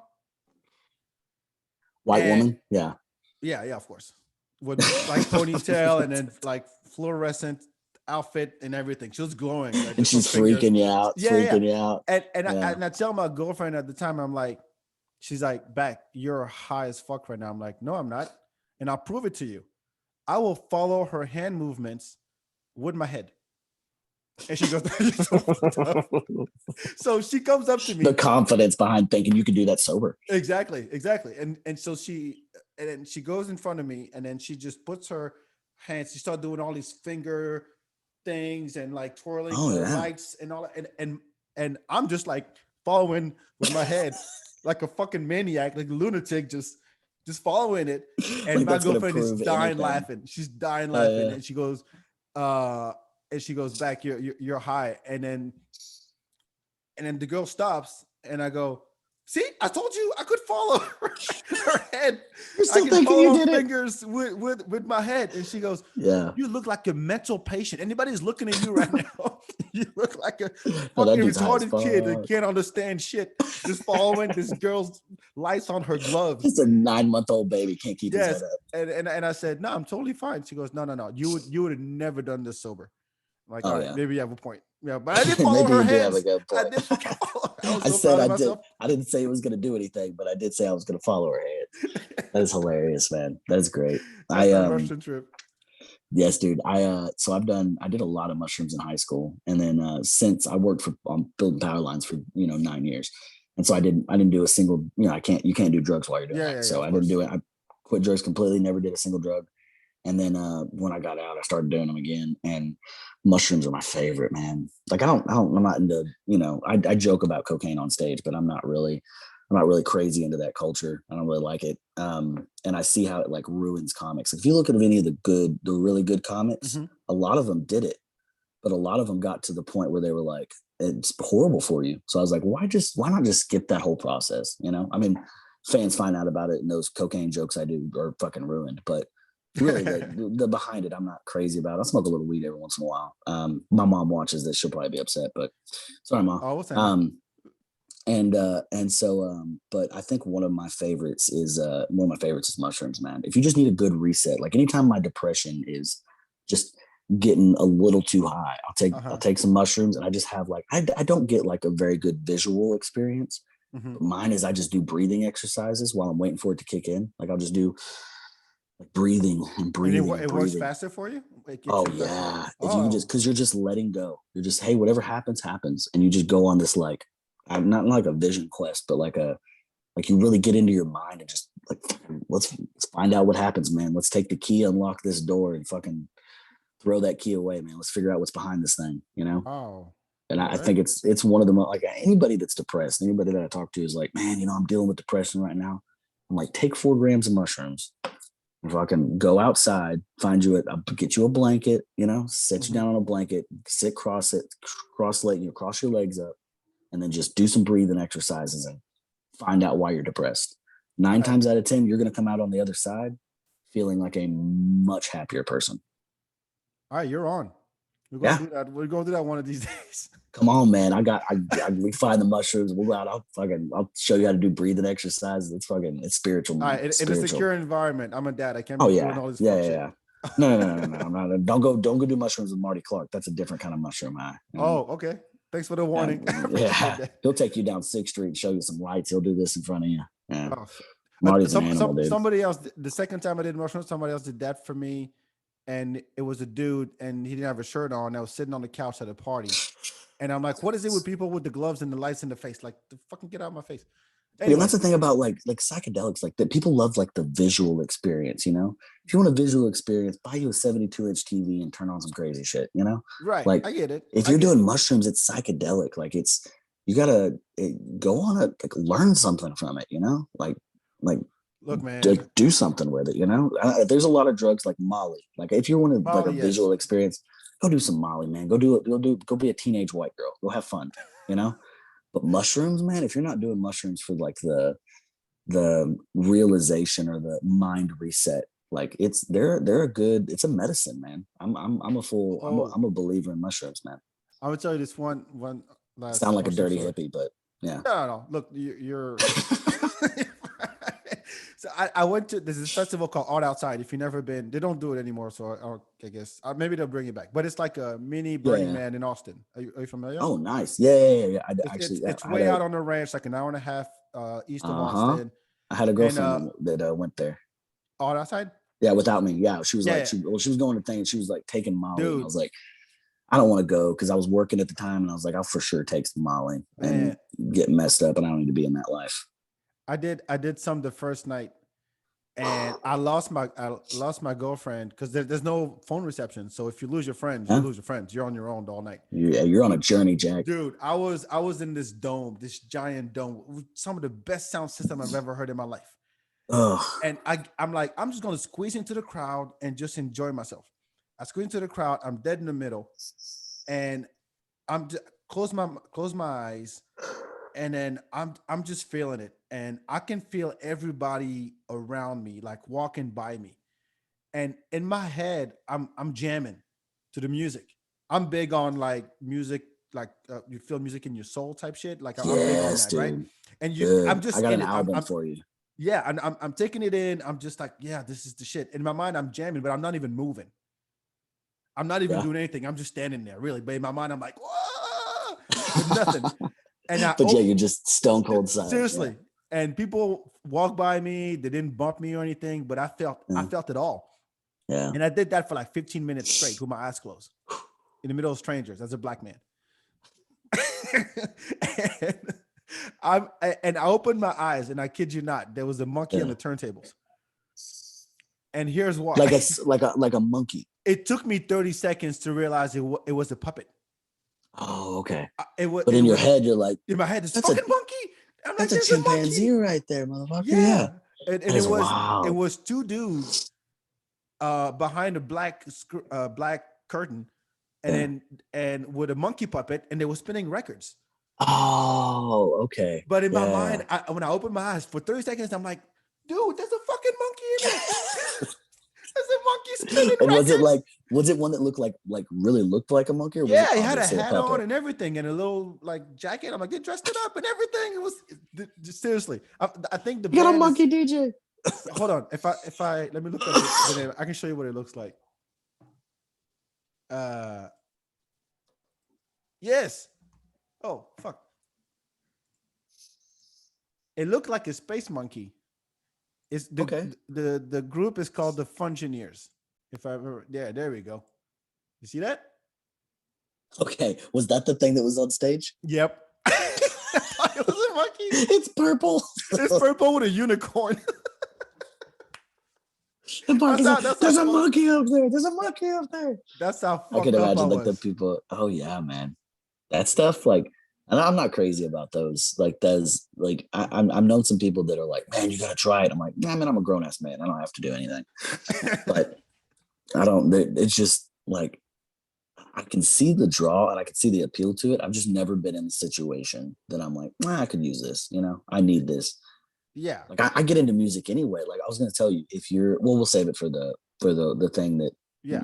at the end. But yeah. Sure. Let's get into the dope shit that you wanted to talk Yeah, about so today. that's what I Yeah, wanted go to ahead. talk about.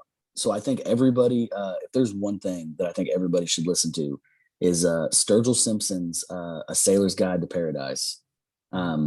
Is an album, and I think it is the best album. You have to listen to it. You can't shuffle it. You have to listen to it from front to back. But I think it is, in my personal opinion, it is the best album of all time in my mind. I think it is.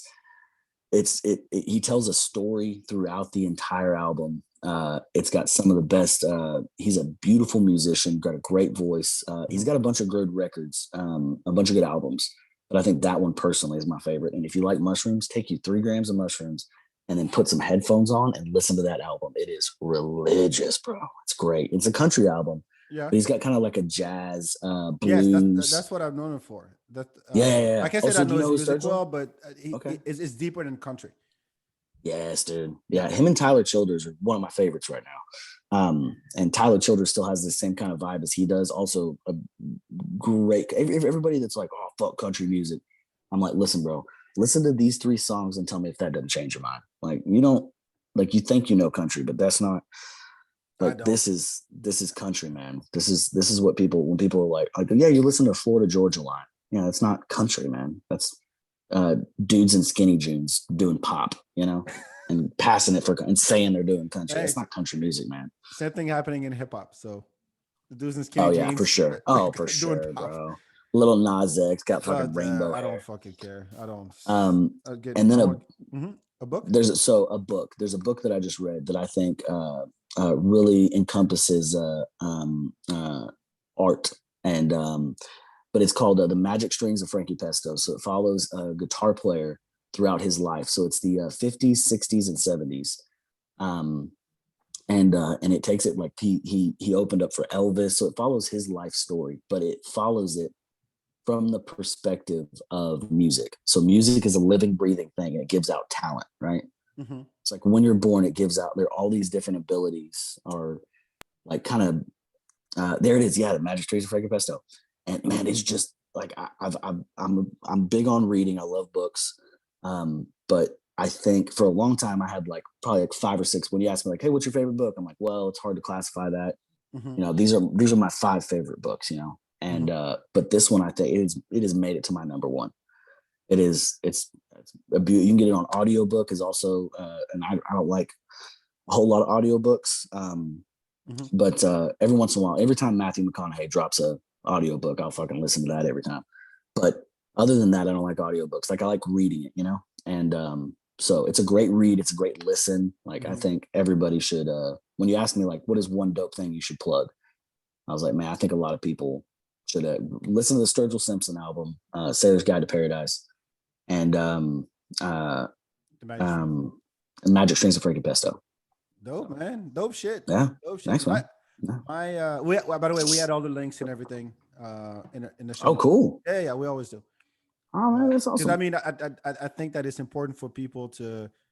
I mean, we live in a sharing world now. Everybody wants to share everything, but I think that being able to share, hey, this is what I think is dope, and people should know about. I don't care what it is, a show, a TV, an album, a YouTube channel, a website. I don't care. Yeah, It just like yeah, that's how social media is supposed to work, but we don't use it for that way. sure. Yeah. My dope shit is it's not that dope. It's the I watched Coming to America, the second one. Okay. Yeah. How did you like Oh, it? I haven't watched it yet. I'm dude, kind of I'm I very apprehensive on it because I'm a big fan of of of course, the first one, but you and can't. I'm like I don't want them to ruin it. You know. So I went in with Okay. not. I was like, I'm not going to compare it to the first one because there's no way That's they how you can have to do recreate it. that. As much as they brought back a lot of the old cast, which is great, they can't recreate that magic. So I'm always No way. kind of skeptical when it comes to remakes and sequels and everything. I got high when I watched it, Okay. and it was horrible, but funny horrible. And I know I shouldn't say That's this a good way to because, put it. I know I shouldn't say this because there's a lot of black people trashing the movie, saying Yeah. how bad it was, and I shouldn't say this about like a black production movie with a lot of black actors and all that stuff. I know I shouldn't say Be that, real. Nah, no. but I'm trying to look at it as a piece of work. If I look Yeah. at it as a piece of work, I don't care who does it. You Um, shouldn't. That takes away from its class. That takes away from exactly, its exactly. from the art of it. If you're just like, no, I think it's like I'd be like me. I don't know. I don't man, be real with it. I appreciate that about you. But man, like people are like, oh no, you gotta support it because of this. No, like No, give it them the should just be good support, or but bad. don't Yeah, yeah, if it's bad, it's bad, man. It's just and it's my that's opinion. the way that it is. Yeah. Exactly. And so And it's cool to have that. It makes us human, you know? I Start watched taking it. that away. I watched it, and I don't like when um, movies um, try try so hard, and that's what it felt like. It felt like a parody of a Coming to America movie, Ugh. and it was like, I mean, don't get me wrong. There's some funny moments here and there, but it didn't feel real to me. It didn't Yeah. feel. I mean, watch Well, it. they had It's it. already breaking records because the curiosity, nostalgia. I get that. So Yeah. go watch it anyway. But just be ready. Try to not have an expectation. Don't compare it to the first one. It will never amount to it. It will Never amount never to it, going to man. happen. And I hope they don't do a third one. That's my only thing. Like It's an impossible task. Coming Look, to I America didn't 3. have high hopes for it. I Just was like, watch there's it. no why even try it? Why even try it? Look, But yeah, no, that's the part. That's where the one of the reasons I didn't watch Kevin Hart's last special. I fell Um, asleep, dude. yeah, I I didn't. I fell didn't watch it asleep. at all. Like whenever I hear somebody comes out with something, which by the way, another dope shit is if anybody has never watched Patrice O'Neal's Elephant in the Room, My favorite comedy special of all time. all time, he's my third favorite comedian. He's my But first favorite comedian. Look that what I bought. Hold on. oh man, what does he got? Oh, there it is. Look at that, dude. So who did you paint that? Hold on. Oh, I put my headphones back on. This Did is you paint that? no.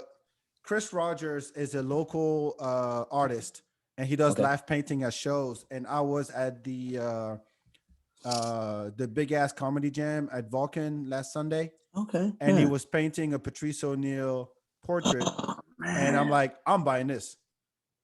I You want to got to, support. man. Shout out to Chris Rogers, man. This is dope. That Patrice Yeah. O'Neal is my goat. I had people throwing the word goat left and right, but to me, he's the best. So There's no way. There's no way. Like I mean, my personal, like I have my, it's weird. Like when people ask me, they're like, hey, who's your top three? And I'm like, oh yeah, it's Rodney Carrington, Dave Chappelle, Patrice O'Neal, right? Those are my top three. Mhm. And they're like, okay, well, what's your favorite comedy album? And you would think it would be those. either Rodney Carrington or Dave Chappelle, but it's Patrice O'Neal. Elephant in the Room, even though he's my third favorite comedian, Mhm. the fucking Elephant in the Room is, in my Flawless. opinion, it blows everybody out of the water. Like there's Yep. there's not even one that comes close.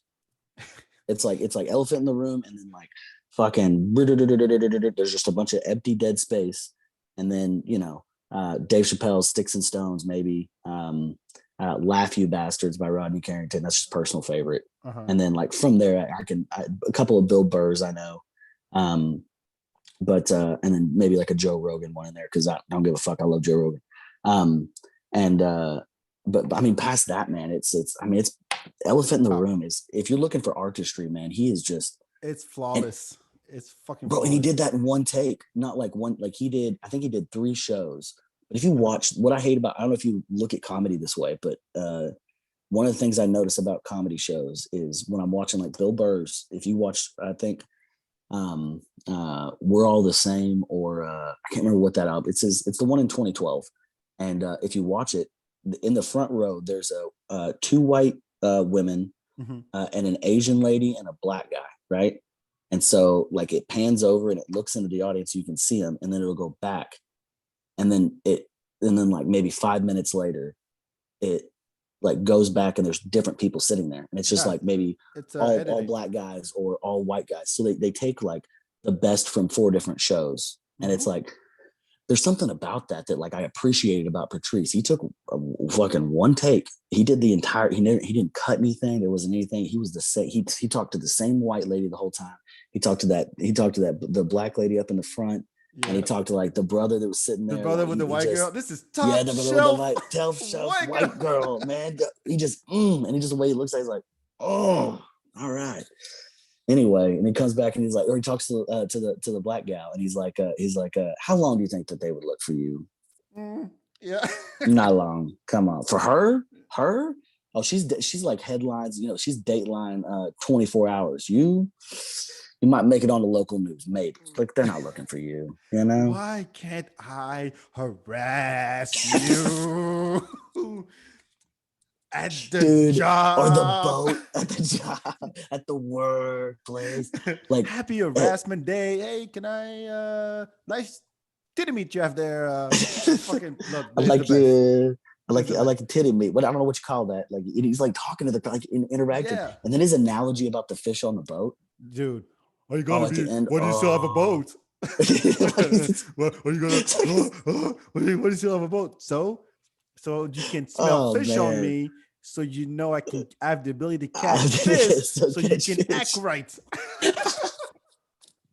I can quote the whole thing, man. I know, dude. I've seen it probably 100 times, man. And every single time I watch it, there's a few that I make sure I only watch like Rodney Carrington's special. I watch it once a year. Like I won't, because but Patrice O'Neal, like we're talking about right now, I'll probably go watch it tonight. You know? Like I put it on like every single time. Watch the documentary. Yes. It's great. It's fucking great. Anyway, we got to wrap up. I got a plane to catch. Yeah, dude. Yeah, man, brother, go get it, man. Dude, this has been awesome, bro. This has been awesome. I've really enjoyed being on here. Thank you. I'm trying to get everybody on. The list is long, but I wanted to get the people that I've met and that appreciate me too, because I'm new to this. I've only been doing it. I started in 2019 for like 6 months, and then I went back in January of 2020. That's around the time that I met you at the Romo Room. So all in all, maybe a little less than a year. So, and I'm glad you reminded me of that. And I honestly, I apologize for not remembering that. That place was just amazing. But when you said it, I was like, oh, I totally brought me back. I was like, I forgot Bach was a part of that, man. Yeah, the room was wild. It was short-lived, but it was wild. We'll make it back. We'll make it back. Yes, we'll make it back. With all the momentum happening, I think we'll be fine. If we keep supporting each other, plugging each other, going on each other's podcast, not being selfish, not being assholes, I think this could really be something great. And I'm glad to be part of it, and I'm happy that you're part of it as well. So where can people find you on Twitters and social medias and all that good stuff? I don't have a Twitter because I say too much crazy shit. I might get it back. I don't know. No, just so my Instagram is Dean A Stanfield. You can find me on Instagram at that. And that's where I post all my shows. It's where I post content, comedy bits and stuff like that. It's the best place to follow me. And then also Facebook at Dean Allen Stanfield. You're looking for other content, I post all my podcasts up there. What's your podcast? And then Pack and Can with Dean Stanfield. I haven't done one since the pandemic stopped, but I got some good episodes saved up. I think I have 25 episodes out. I'm gonna hopefully get it going here pretty soon. Good, I'm inviting myself. Good. I'll have you on, man. I'll put you on the list, man. I'm really looking forward to it. And it's a free. I do it in person though. No, that's fine. Okay, cool. Yeah. I just don't. I'm not set up here to really get people have it done. Yeah. I just love to being able Me to too. sit Me too. I down miss it. and just have a glass of whiskey and just talk, man. And like ignore the camera. I mean, the camera's there. We're talking to that, but like, we're talking to each other, man. You're like we do at Mike's, you know? Dude, I actually talked to Rob, and I used to do live podcasts at bars. Oh, nice. I used to do it. I used to interview people or just shoot the shit, play games with the audience. I've done it at like, I don't know, 10 different bars around Austin, if not more. Yeah. And so I definitely want to bring that back, and I want to do it with comics. So Nice. Yeah. that's I think the happening. Romo Room's the great place to Yep. go, man. Yep. That's where I did all my podcasts at Exactly. prior to that. All right. So as always, right, dude. follow the FeedBak on everywhere. Really, it's my face on there now. It's not the logo anymore, so people know who the fuck I am. There you go, man. I'm Shoot back. that shot. God damn it. And so make sure you follow everything. Let's see. Go back to the archive. I've had a lot of people on. Very funny conversations with comics. So go back and check that out. Thank you for tuning in. Dean, thank you so much for being on. Brother, I really man. appreciate it. That was Heck dope. yeah, man. I'm sorry it was so long, but we had a blast, Look, man. look. It flew If by I like didn't have that, this bro. plane, we could keep talking and then cut it in half and make 2 episodes out of it. I'll totally be down. Hey, but this was great. Look, get through some people. Have me back on in a year. Oh yeah, trust me. Back on I'm gonna have a rotation. I'm gonna have a rotation. Trust me. Good. I look forward to it. Thank you so brother, much. Man. Hey, talk to you next time. If you can, if you're looking for a good show to catch, we got Barrels and Amps on Thursdays in Georgetown. Yes. It's one of the best rooms in Texas right now.